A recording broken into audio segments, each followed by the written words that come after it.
سيئات أعمالنا من يهده الله فلا مضل له ومن يضلل فلا هادي له وأشهد أن لا إله إلا الله وأشهد أن محمدا عبده ورسوله أرسله بالحق بشيرا ونذيرا بين يدي الساعة من يطع الله ورسوله فقد رشد ومن يعصيهما فإنه لا يضر إلا نفسه ولن يضر الله شيئا أما بعد فإن خير الحديث كتاب الله وخير الهدي هدي محمد صلى الله عليه وسلم وشر الأمور محدثاتها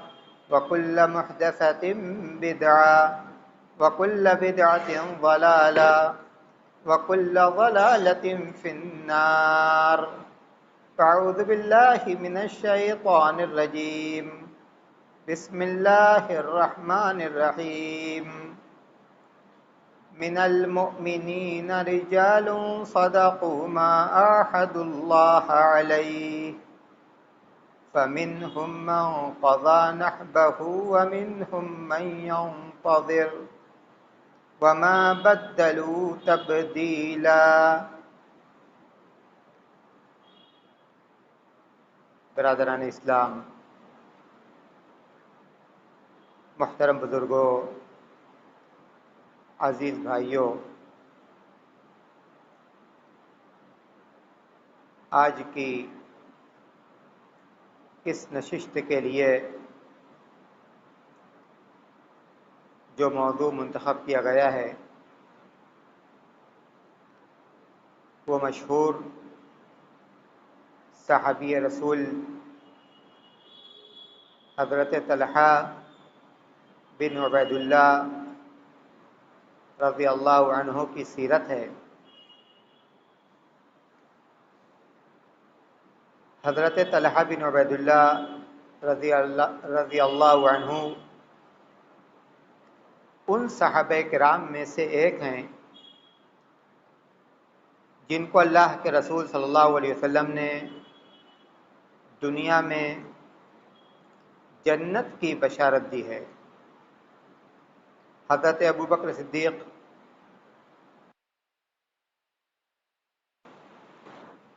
حضرت عثمان ذو النورین، حضرت علی، حضرت طلحہ، حضرت زبیر، حضرت عبد الرحمن بن عوف،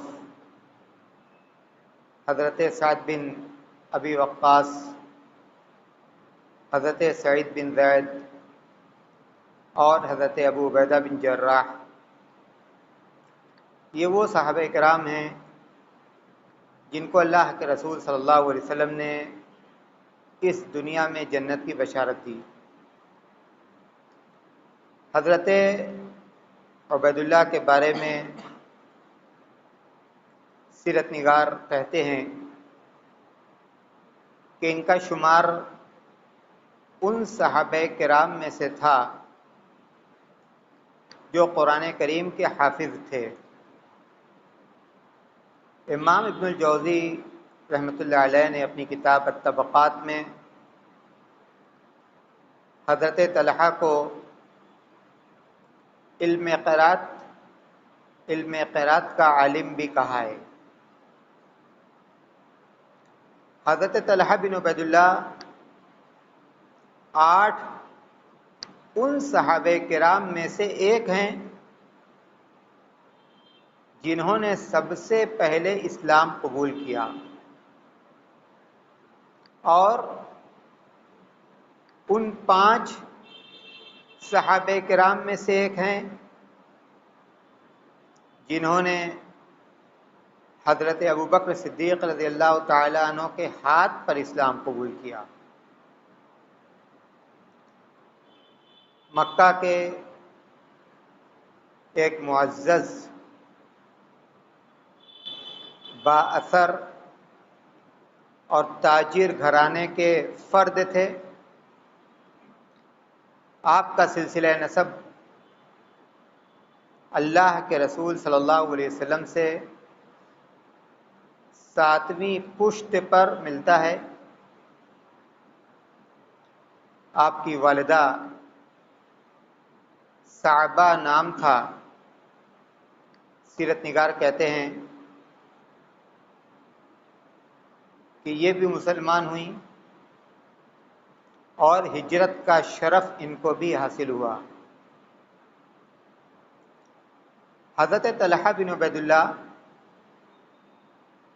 جب 16 یا 17 سال کے تھے تو تجارتی سفر میں ملک شام گئے۔ وہاں کے ایک راہب نے، ایک پادری نے ان سے یہ پوچھا کہ کیا مکہ میں احمد نام کا کوئی نبی ظاہر ہوا ہے؟ تو انہوں نے اپنی لا علمی کا اظہار کیا۔ اس پادری نے اللہ کے رسول صلی اللہ علیہ وسلم کے بعثت کی بشارت دی اور ان کی کتابوں میں جو علامتیں، جو نشانیاں بتلائی گئی تھیں ان نشانیوں کو بھی ذکر کیا۔ حضرت طلحہ بن عبید اللہ تجارت کے سفر سے مکہ واپس آئے اور یہاں واپس آ کر لوگوں سے دریافت کیا تو پتہ یہ چلا کہ ایک شخص جن کا نام محمد ہے وہ نبوت کا دعویٰ کرتے ہیں۔ حضرت طلحہ بن عبید اللہ رضی اللہ عنہ حضرت ابوبکر سے قریب تھے۔ حضرت ابوبکر کے ذریعے سے اللہ کے رسول صلی اللہ علیہ وسلم کے بارے میں مزید معلومات انہوں نے حاصل کی، اللہ کے رسول کے بارے میں، اسلام کے بارے میں، یہاں تک کہ انہوں نے اسلام کو قبول کر لیا اور حضرت ابوبکر صدیق رضی اللہ تعالیٰ عنہ کے ساتھ اللہ کے رسول صلی اللہ علیہ وسلم کے پاس گئے، اپنے اسلام کا اعلان کیا اور شام کے پادری نے آپ کی آمد کی جو بشارت دی تھی وہ باتیں بھی حضرت طلحہ نے اللہ کے رسول صلی اللہ علیہ وسلم کو بتلائی، جس پر اللہ کے رسول صلی اللہ علیہ وسلم نے خوشی کا اظہار کیا۔ مسلمان ہونے کے بعد اللہ کے رسول صلی اللہ علیہ وسلم نے حضرت زبیر بن عوام کے ساتھ ان کا بھائی چارہ کرایا اور ان کو اپنے رشتہ داروں کی جانب سے اور دوسرے مشرکین کی جانب سے مخالفت کا سامنا کرنا پڑا۔ کہا جاتا ہے کہ ان کے ایک بھائی جس کا نام عثمان تھا وہ بہت سخت مزاج تھا۔ وہ ایک رسی میں حضرت طلحہ اور حضرت ابوبکر دونوں کو باندھ کر رکھتا تھا کہ یہ لوگ نماز نہ پڑھ سکیں۔ بعض سیرت نگاروں نے لکھا کہ نوفل بن خویلد نام کا ایک شخص جس کو قریش کا شیر کہا جاتا تھا، یہ کام وہ کرتا تھا، اور اسی لیے جب حضرت ابوبکر اور حضرت طلحہ دونوں ایک رسی میں باندھے جاتے تھے تو ان دونوں کو قرینین کہا جاتا تھا، دو ساتھی قرینین۔ اللہ کے رسول صلی اللہ علیہ وسلم کو جب اللہ کی طرف سے ہجرت کرنے کی اجازت ملی تو حضرت ابوبکر کے ساتھ اللہ کے رسول صلی اللہ علیہ وسلم مکہ سے مدینہ کے لیے نکلے، اس وقت حضرت طلحہ بن عبید اللہ اپنے کاروباری سفر سے ملک شام تھے، ملک شام سے واپس آ رہے تھے، اور اللہ کے رسول صلی اللہ علیہ وسلم اور حضرت ابوبکر مدینہ جا رہے تھے۔ راستے میں دونوں کی ملاقات ہوئی۔ حضرت طلحہ بن عبید اللہ نے اللہ کے رسول کو، حضرت ابوبکر کو تحفہ تحائف دیے اور یہ کہا کہ مدینہ والے بڑی بے چینی سے آپ لوگوں کا انتظار کر رہے ہیں۔ حضرت طلحہ بن عبید اللہ مکہ واپس آئے، تجارتی مصروفیات سے فارغ ہوئے، حضرت ابوبکر صدیق رضی اللہ تعالی عنہ کی فیملی کو ساتھ لیا، اور اس کے بعد یہ بھی مکہ سے مدینہ چلے گئے۔ اللہ کے رسول صلی اللہ علیہ وسلم سے قریب تھے۔ جب غزوہ بدر کا موقع آیا تو اس غزوہ سے پہلے اللہ کے رسول صلی اللہ علیہ وسلم نے، جیسا کہ سیرت کی ایک روایت میں لکھا ہے، اللہ کے رسول صلی اللہ علیہ وسلم نے حضرت طلحہ اور حضرت سعید بن زید دونوں کو ملک شام کی طرف بھیجا کہ یہ لوگ معلوم کریں، یہ لوگ پتہ لگائیں کہ قریش کا قافلہ کہاں ہے۔ یہ لوگ مدینہ سے ملک شام کی طرف چلے گئے۔ اسی دوران غزوہ بدر پیش آیا جس میں یہ دونوں لوگ شریک نہیں تھے۔ جب اللہ کے رسول صلی اللہ علیہ وسلم غزوہ بدر سے مدینہ واپس آئے تو حضرت طلحہ اور حضرت سعید بن زید یہ لوگ بھی مدینہ واپس آئے۔ اللہ کے رسول صلی اللہ علیہ وسلم نے جس طرح سے بدر میں شریک ہونے والے صحابہ کرام کو مال غنیمت میں ان کا حصہ دیا، اسی طرح سے اللہ کے رسول صلی اللہ علیہ وسلم نے حضرت طلحہ اور حضرت سعید بن زید کو بھی دیا۔ حضرت طلحہ نے کہا کہ مال غنیمت تو ہم لوگوں کو ملا، لیکن جنگ میں شریک ہونے کا جو ثواب ہے، جو اجر ہے، ہم اس اجر اور ثواب سے محروم ہو گئے۔ اللہ کے رسول صلی اللہ علیہ وسلم نے فرمایا کہ نہیں، تم کو مال غنیمت ملا ہے اور تم کو اس جنگ میں شریک ہونے کا ثواب بھی ملے گا۔ دوسرا غزوہ احد پیش آیا۔ غزوہ احد کے بارے میں آپ جانتے ہیں کہ شروع میں مسلمان غالب آئے، غالب آنے کے بعد مسلمانوں نے یہ سمجھا، صحابہ کرام نے یہ سمجھا کہ اب جنگ ختم ہو گئی، مال غنیمت یہ لوگ جمع کرنے لگے۔ حضرت خالد بن ولید رضی اللہ عنہ اس وقت تک وہ مسلمان نہیں ہوئے تھے، پیچھے سے مسلمانوں پر حملہ کر دیا۔ یہ اچانک حملہ تھا، غیر متوقع حملہ تھا۔ مسلمانوں کی صفوں میں افراتفری پھیل گئی، لوگ گھبرا گئے، صحابہ کرام کی ایک بڑی تعداد شہید ہوئی۔ اللہ کے رسول صلی اللہ علیہ وسلم بھی اس جنگ میں زخمی ہوئے۔ جو صحابہ کرام اس جنگ میں ثابت قدم تھے، بعض سیرت نگاروں نے لکھا ہے کہ ان کی تعداد 12 تھی۔ ان صحابہ کرام میں ایک موقع پر صرف حضرت طلحہ بن عبید اللہ ایسے صحابی تھے جو اللہ کے رسول صلی اللہ علیہ وسلم کے پاس اور اللہ کے رسول صلی اللہ علیہ وسلم کے ساتھ تھے۔ اللہ کے رسول صلی اللہ علیہ وسلم کے لیے آپ کے آگے ڈھال بن کر کھڑے ہو گئے، ڈھال بن کر۔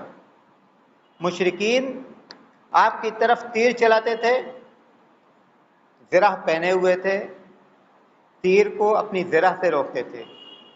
مشرکین اللہ کے رسول صلی اللہ علیہ وسلم پر تلوار سے وار کرنے کی کوشش کرتے تھے، حضرت طلحہ بن عبید اللہ اپنے ہاتھ سے اپنے ہاتھ سے مشرکین کے وار کو روکتے تھے، اسی میں آپ کی انگلیاں شہید ہو گئیں۔ صحیح بخاری کی روایت ہے کہ آپ کا ایک ہاتھ شل ہو گیا، تنہا زخم کھا رہے ہیں، چوٹ کھا رہے ہیں، اور اللہ کے رسول صلی اللہ علیہ وسلم کی حفاظت کر رہے ہیں۔ اللہ کے رسول صلی اللہ علیہ وسلم نیچی جگہ پر تھے، گڈھا جیسی جگہ تھی، آپ چاہتے تھے کہ آپ اوپر آ جائیں تاکہ مشرکین کے وار سے آپ کسی قدر بچ جائیں۔ 2 زرہ پہنے ہوئے تھے۔ سیرت نگاروں نے لکھا کہ بدن بھی قدرے بھاری تھا، چڑھ نہیں پا رہے تھے اللہ کے رسول صلی اللہ علیہ وسلم۔ حضرت طلحہ بن عبیداللہ جھکے، اسی زخم کی حالت میں جھکے، اور اللہ کے رسول صلی اللہ علیہ وسلم سے کہا کہ آپ میری پشت پر بیٹھ جائیے، اس کے بعد آپ اس اوپر کی جگہ پر چڑھ جائیے۔ حضرت ابوبکر صدیق رضی اللہ تعالی عنہ جب غزوہ احد کا ذکر آتا تھا تو کہتے تھے کہ یہ دن طلحہ بن عبیداللہ کا دن تھا۔ جو فدائیت، جو جانثاری طلحہ بن عبیداللہ نے اس دن دکھلائی، اس کی مثال نہیں ملتی۔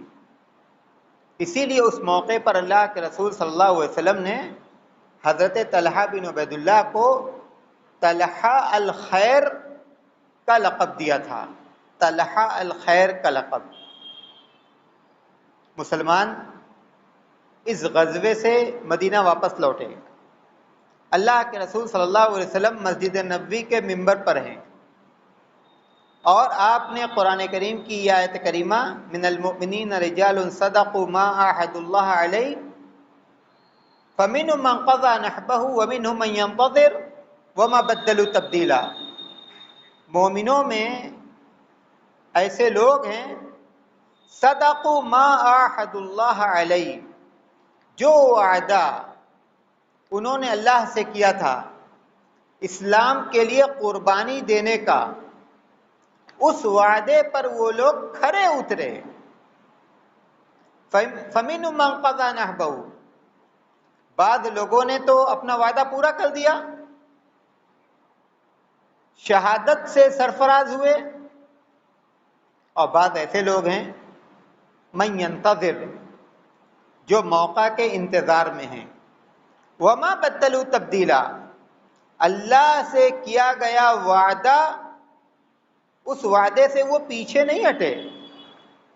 اللہ کے رسول صلی اللہ علیہ وسلم نے جب یہ آیت کریمہ منبر سے تلاوت کی تو روایتوں میں آتا ہے کہ ایک اعرابی مدینہ کے باہر سے آئے تھے، انہوں نے اللہ کے رسول صلی اللہ علیہ وسلم سے پوچھ لیا، اللہ کے رسول، اس آیت کریمہ میں جن خوش نصیب لوگوں کا ذکر کیا جا رہا ہے وہ کون سے لوگ ہیں؟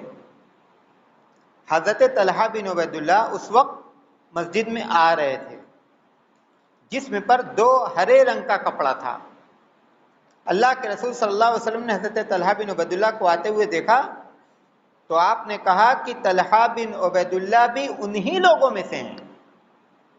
یہ کتنی بڑی بشارت ہے، آپ نے کہا کہ طلحہ بن عبیداللہ بھی انہی لوگوں میں سے ہیں جن کا ذکر اس آیت کریمہ میں کیا گیا۔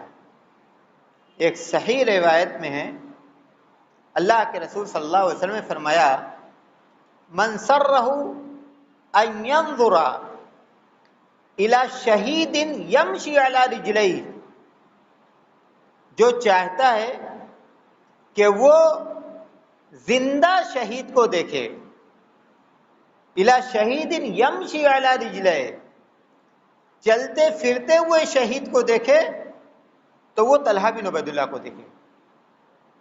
جو قربانی، جو فدائیت، جو جانثاری کا مظاہرہ حضرت طلحہ بن عبیداللہ نے غزوہ احد کے موقع پر کیا۔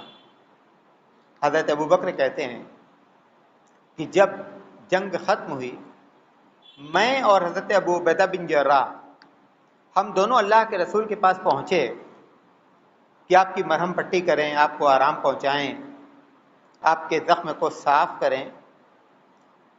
تو اللہ کے رسول صلی اللہ علیہ وسلم نے کہا کہ پہلے ان کی خبر لو۔ حضرت طلحہ بن عبید اللہ کی طرف اشارہ کیا۔ حضرت ابوبکر کہتے ہیں کہ جب ہم نے دیکھا تو حضرت طلحہ بن عبید اللہ کے جسم پر 70 سے زیادہ زخم تھے، 70 سے زیادہ زخم۔ یہ حال تھا حضرت طلحہ بن عبید اللہ کا۔ اس جنگ کے بعد دوسرے غزوات میں بھی حضرت طلحہ بن عبید اللہ نے نمایاں کارنامہ انجام دیا۔ بہت مالدار تھے، اور مالدار ہونے کے ساتھ ساتھ بہت سخی اور فیاض تھے۔ غزوہ ذی العشیرہ کے موقع پر، غزوہ ذی العشیرہ کے موقع پر انہوں نے جس سخاوت اور فیاضی کا ثبوت دیا کہ اللہ کے رسول صلی اللہ علیہ وسلم نے اس دن ان کو طلحہ الفیاض کہا، یعنی وہ طلحہ جو بہت سخی ہے۔ بعض سیرت کی کتابوں میں لکھا ہے کہ غزوہ حنین کے موقع پر، اور بعض سیرت کی کتابوں میں لکھا ہے کہ غزوہ خیبر کے موقع پر اللہ کے رسول صلی اللہ علیہ وسلم نے حضرت طلحہ کو طلحہ الجود کہا، یعنی سخاوت کرنے والا طلحہ۔ یہ حال تھا حضرت طلحہ بن عبید اللہ کا۔ اس قدر سخاوت کرتے تھے کہ ایک موقع پر ان کو طلحہ الخیر کہا گیا، ایک موقع پر ان کو طلحہ الفیاض کہا گیا، ایک موقع پر ان کو طلحہ الجود کہا گیا۔ سخاوت کا یہ حال تھا کہ بنو تیم جو ان کا قبیلہ تھا، بنو تیم میں جتنے مقروض ہوتے تھے، جتنے لوگ مقروض ہوتے تھے، سب کا قرض حضرت طلحہ ادا کرتے تھے۔ لڑکیوں اور بیواؤں کی شادی اپنے خرچ سے کرتے تھے، غریبوں کی مدد کرتے تھے۔ حضرت عائشہ رضی اللہ تعالی عنہا کو ہر سال 10,000 درہم تحفہ میں دیتے تھے۔ اتنے محبوب تھے صحابہ کرام کے درمیان بھی۔ جب ان صحابہ کرام کی توبہ قبول ہوئی جو ایک غزوہ میں شریک نہیں ہو سکے تھے، ان میں حضرت کعب بن مالک بھی تھے، توبہ قبول ہوئی، اللہ کے رسول صلی اللہ علیہ وسلم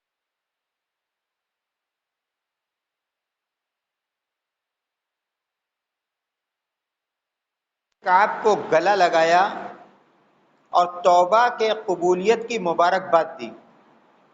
حضرت کعب کہتے ہیں کہ میں طلحہ کے اس احسان کو پوری زندگی بھر نہیں بھول سکتا۔ اس موقع پر ان کا جو رویہ میرے ساتھ تھا۔ ام ابان ایک خاتون ہے، معزز قبیلہ کی خاتون۔ کئی لوگوں نے ان کے پاس نکاح کا پیغام بھیجا، لیکن ام ابان نے حضرت طلحہ کے پیغام کو قبول کیا، حضرت طلحہ کو باقی دوسرے معزز لوگوں پر ترجیح دی۔ ان سے پوچھا گیا کہ اتنے سارے لوگوں کا پیغام آپ کے پاس آیا، آپ نے حضرت طلحہ کو کیوں ترجیح دی؟ تو ام ابان کی بات سنیے اور اس سے حضرت طلحہ کے اخلاق و کردار کا اندازہ لگائیے۔ کہا طلحہ ایسے شخص ہیں جو گھر میں جب بھی آتے ہیں تو مسکراتے ہوئے آتے ہیں، جب بھی باہر سے گھر میں آتے ہیں تو مسکراتے ہوئے آتے ہیں، اور جب بھی گھر سے باہر نکلتے ہیں تو مسکراتے ہوئے نکلتے ہیں۔ وہ اس انتظار میں نہیں رہتے کہ ان سے مانگا جائے تبھی دیں۔ قیس بن حازم نے کہا حضرت طلحہ کے بارے میں کہ بغیر طلب کیے ہوئے، بغیر مانگے ہوئے جو لوگ دیتے ہیں ان میں نے حضرت طلحہ سے زیادہ دینے والا کسی کو نہیں دیکھا، بغیر طلب کے ہوئے، بغیر مانگے ہوئے۔ جتنا حضرت طلحہ دیتے تھے اتنا کوئی نہیں دیتا تھا۔ تو اس خاتون نے حضرت طلحہ کے بارے میں یہ کہا کہ خوبی یہ ہے کہ گھر میں داخل ہوتے ہیں تو مسکراتے ہوئے داخل ہوتے ہیں، گھر سے نکلتے ہیں تو مسکراتے ہوئے نکلتے ہیں، مال کے سلسلے میں کبھی بخل کا مظاہرہ نہیں کرتے، بغیر مانگے ہوئے دیتے ہیں۔ ان کے ساتھ اچھائی کرو، ان کے ساتھ اچھائی کرو تو شکریہ ادا کرتے ہیں، اور کبھی کبھی کوئی غلطی ہو جائے تو معاف کر دیتے ہیں۔ کہا کہ یہ خوبی حضرت طلحہ کے اندر ہے، اسی لیے میں نے ان کو دوسرے معزز لوگوں پر ترجیح دی۔ حضرت طلحہ بن عبید اللہ حضرت عثمان رضی اللہ تعالیٰ عنہ کے دور خلافت میں جب فتنہ پیدا ہوا، بعض لوگ مدینہ میں، بعض لوگ مدینہ کے باہر سے آئے مختلف شکایتوں کو لے کر، تو حضرت طلحہ بن عبید اللہ بھی ان کی باتوں سے متاثر ہو گئے، اور وہ بھی یہ چاہتے تھے کہ اگر غلطیاں ہیں تو ان غلطیوں کی اصلاح ہونی چاہیے۔ حضرت عثمان رضی اللہ تعالیٰ عنہ کو شہید کیا گیا، حضرت علی رضی اللہ تعالیٰ عنہ کے ہاتھ پر بیعت کی گئی۔ بیعت کرنے والوں میں حضرت طلحہ بھی تھے، حضرت زبیر بھی تھے۔ بیعت کے بعد ان لوگوں کو امید یہ تھی کہ مدینہ کے حالات درست ہو جائیں گے، جو بدامنی ہے، جو افراتفری ہے، وہ بدامنی ختم ہو جائے گی، افراتفری ختم ہو جائے گی۔ لیکن 4 مہینہ گزرنے کے بعد بھی مدینہ کے حالات ٹھیک نہیں ہوئے۔ حضرت طلحہ اور حضرت زبیر دونوں مدینہ سے مکہ گئے۔ حضرت عائشہ رضی اللہ تعالی عنہا اس وقت مکہ میں تھیں۔ حضرت عائشہ رضی اللہ تعالی عنہا سے ان لوگوں نے بات کی اور یہ کہا کہ آپ ام المومنین ہیں، آپ کی ذمہ داری بنتی ہے کہ آپ اس سلسلے میں ہمارا تعاون کریں۔ حضرت عائشہ رضی اللہ تعالی عنہ تیار ہو گئی، اور اس کے ساتھ ساتھ وہ لوگ جو حضرت عثمان رضی اللہ تعالیٰ عنہ کے خون کا بدلہ لینے کا حضرت علی رضی اللہ تعالیٰ عنہ سے مطالبہ کر رہے تھے کہ حضرت عثمان کے خون کا بدلہ آپ لیجئے، ان لوگوں کی بھی تائید ان لوگوں کو حاصل ہو گئی۔ وہ بھی حضرت طلحہ، حضرت زبیر، حضرت عائشہ کے ساتھ ہو لیے۔ مکہ سے ان لوگوں نے بصرہ کا رخ کیا، بصرہ پہنچے، حضرت علی رضی اللہ تعالیٰ عنہ اور ان کے ساتھ جو لوگ تھے ان سے مقابلہ، 2 فوج ایک دوسرے کے آمنے سامنے، جنگ جمل کا موقع۔ حضرت علی رضی اللہ تعالیٰ عنہ نے حضرت زبیر، حضرت طلحہ ان لوگوں سے بات کی، کہا کہ یہ آپ لوگوں کے شایان شان نہیں ہے، آپ کا تو دین کے اندر بہت بڑا مرتبہ اور مقام ہے، آپ لوگ دوسروں کے بہکاوے میں آ گئے۔ جب حضرت علی رضی اللہ تعالیٰ عنہ نے ان لوگوں سے بات کی تو ان لوگوں نے اپنا موقف بدل دیا، اور ان لوگوں نے یہ فیصلہ کیا کہ یہ لوگ جنگ میں شریک نہیں ہوں گے۔ لیکن اسی موقع پر ایک نامعلوم تیر حضرت طلحہ کو لگی۔ بعض روایتوں میں آتا ہے کہ مروان بن حکم نے یہ تیر ماری تھی، اور وہ زخم اتنا گہرا تھا کہ حضرت طلحہ ٹھیک نہیں ہوئے، اور اسی موقع پر وہ شہید ہو گئے۔ سن 36 ہجری کا یہ واقعہ، اس وقت حضرت طلحہ کی عمر 62، 63، 64 سال اسی کے آس پاس تھی۔ حضرت طلحہ شہید ہوئے، حضرت طلحہ کو وہیں دفن کیا گیا۔ سیرت کی کتابوں میں لکھا ہے کہ جب حضرت طلحہ کو دفن کیا گیا، جس جگہ دفن کیا گیا وہ نیچی جگہ تھی اور وہاں پانی جمع ہو جاتا تھا۔ لوگوں نے حضرت طلحہ کو خواب میں دیکھا کہ وہ یہ کہہ رہے ہیں کہ میں ڈوب رہا ہوں، میں ڈوب رہا ہوں، مجھ کو یہاں سے نکالو۔ اس کے بعد بعض سیرت نگاروں نے لکھا کہ تقریباً ایک سال کے بعد اسی کے پاس ایک مکان خریدا گیا جو اونچی جگہ پر تھا۔ ابو بکرہ نامی صحابی کا وہ مکان تھا۔ حضرت طلحہ کی قبر کھودی گئی، ان کی لاش نکالی گئی، بالکل جیسے وہ شہید ہوئے تھے ویسے ہی وہ تھے، بلکہ لکھنے والوں نے یہاں تک لکھا کہ آنکھ پر جو کافور لگایا گیا تھا وہ کافور بھی ان کی آنکھ پر اسی طرح لگا ہوا تھا۔ چند بال تھے جس میں تبدیلی واقع ہو گئی تھی، باقی ان کی لاش ویسے ہی تھی۔ وہاں سے ان کو نکالا گیا اور جو اونچی جگہ پر جو مکان خریدا گیا تھا اس مکان میں ان کو دفن کر دیا گیا۔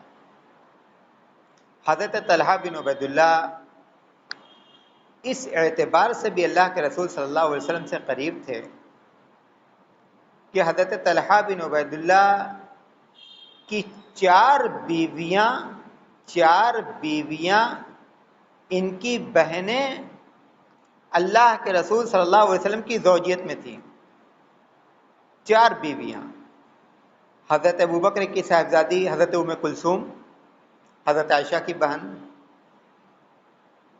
حمنہ بنت جہش ام المومنین حضرت زینب کی بہن، ام حبیبہ کی بہن حضرت ام حبیبہ کی بہن جن کا نام رفاعہ تھا، اور حضرت ام سلمہ کی بہن جن کا نام رقیہ تھا۔ حضرت ام سلمہ کی بہن جن کا نام رقیہ تھا۔ 4 بیویاں ان کی بہنیں اللہ کے رسول صلی اللہ علیہ وسلم کی زوجیت میں تھیں۔ حضرت ابو طلحہ کے کئی بیٹے تھے، روایتوں میں آتا ہے کہ ان کے 11 یا 12 بیٹے تھے اور شاید 4 بیٹیاں بھی تھیں۔ جتنے بیٹے تھے سب کا نام انہوں نے نبیوں کے نام پر رکھا۔ کسی کا نام اسماعیل تھا، کسی کا نام اسحاق تھا، کسی کا نام یعقوب تھا، کسی کا نام یوسف تھا، کسی کا نام موسیٰ تھا، کسی کا نام عیسیٰ تھا، ایک لڑکے کا نام محمد تھا۔ اس طرح سے انہوں نے اپنے لڑکوں کا نام رکھا تھا۔ تو یہ بہت مختصر سیرت ہے حضرت طلحہ بن عبید اللہ کی، اور ان کے جو کارنامے، مشہور جو کارنامے تھے، ان کارناموں کو بھی میں نے ذکر کیا۔ خاص طور سے وہ اپنے مال کے ذریعے سے اللہ کے رسول صلی اللہ علیہ وسلم کو اور صحابہ کرام کو بہت مدد پہنچاتے تھے، اور اسی طرح غزوہ احد کے موقع پر ان کا جو کارنامہ تھا وہ کارنامہ بھی آپ لوگوں کو بتایا گیا کہ حضرت ابوبکر یہ کہا کرتے تھے کہ آج کا دن تو طلحہ کا دن ہے۔